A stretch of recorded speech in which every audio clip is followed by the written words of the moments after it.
Okay, so here I am going to explain some topics from module 3. Okay, so module 3 is actually went to two chapters. One is about Poisson's and Laplace equation, the other one is on steady magnetic fields.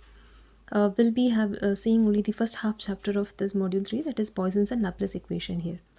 So there are two derivations in this particular chapter and the rest are all problems. So the first derivation is on the derivation of Poisson's and Laplace's equation. Okay, so here these two important equations are there. We're going to derive it and then we're going to use the derived result for solving problems, right? So the first one is to derive the equation for Poisson's equation, and from there we'll get the Laplace equation. So to start with, we have already learned about Gauss law in point form in module 2. Okay, the Gauss law in point form is given as del dot D equal to rho V. Del is nothing but the divergence operator. This is the flux density and this is volume charge density. Okay, so del dot D is equal to rho V. This is the Gauss law in point form. And we also know that the flux density and electric field intensity E are related using this equation. That is D is equal to epsilon into E. So what we are going to do now is we are going to substitute D as epsilon E in this first equation. So by doing that, we are going to get del dot epsilon E, which is equal to rho V. So in place of D, we have just put epsilon into E here, right? Then now we are going to do one more substitution, and that substitution is called as gradient equation. Okay, we'll be learning about this gradient equation in module 2. Okay, this gives you the relation between electric field intensity and electric potential. Okay, so V here stands for electric potential. Okay, and the relation between these two is that it is equal to E is equal to minus del V. E is equal to minus del V. It is the variation in potential. Intensity is equal to variation in potential. It's a decreasing quantity. Okay, so that's why you have a negative sign here. So now what I'm going to do is I'm going to substitute E in this equation as minus del V.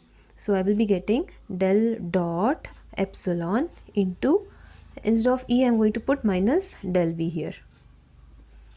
Okay, now I can take this minus and epsilon outside because they are constant. Epsilon is constant, so I can write it as minus epsilon. The remaining part will be del dot del V, which is equal to rho V, right? So now I'll keep this del dot del V here and take this minus epsilon to the other side. It becomes minus rho V by epsilon. And now we also know that if I'm taking dot product of two similar vectors, then the answer is always going to be the magnitude square of it, right? Actually, dot product equation is magnitude of the first one into magnitude of second one into cos of the angle.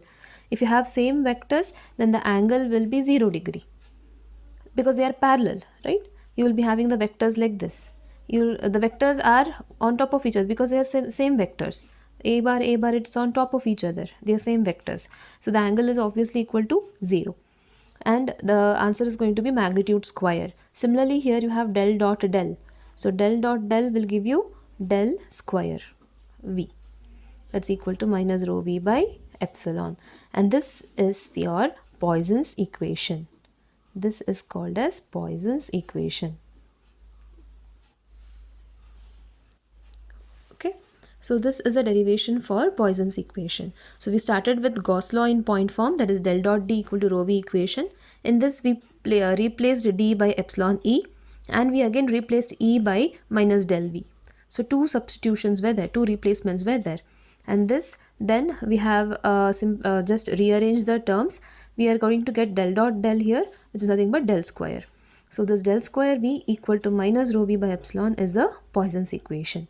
Now in the same derivation, in the next step, if I assume a region, a certain region where we say that there is no charge inside that region. Okay, so I'm considering a charge-free region, which implies that the charge inside this region is 0. If the charge is 0, then the volume charge density, which is Q by volume, is also 0. So if this is the case, then what happens to the Poisson's equation? It becomes del square V equal to 0. Okay, and this equation is called as Laplace equation.